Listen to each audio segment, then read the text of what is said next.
بسم اللہ الرحمن الرحیم۔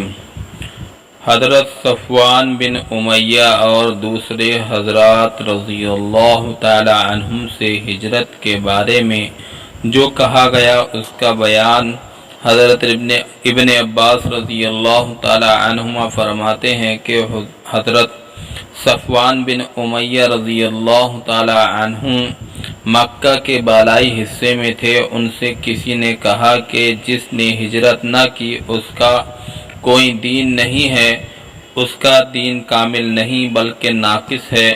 تو انہوں نے کہا جب تک میں مدینہ نہ ہو آؤں اپنے گھر نہیں جاؤں گا۔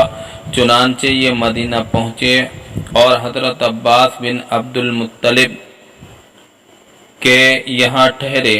پھر یہ حضور صلی اللہ علیہ وسلم کی خدمت میں حاضر ہوئے۔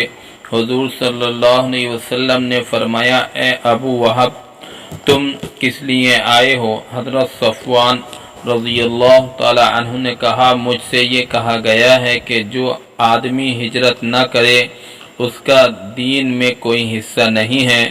آپ نے فرمایا اے ابو وہب تم مکہ کے پتھریلے میدانوں میں واپس جاؤ اور اپنے گھروں میں رہو۔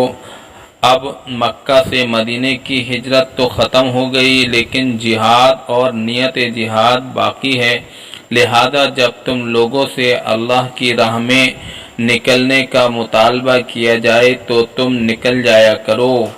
اللہم لک الحمد و لک الشکر۔ حیات الصحابہ جلد نمبر 1 صفحہ نمبر 475۔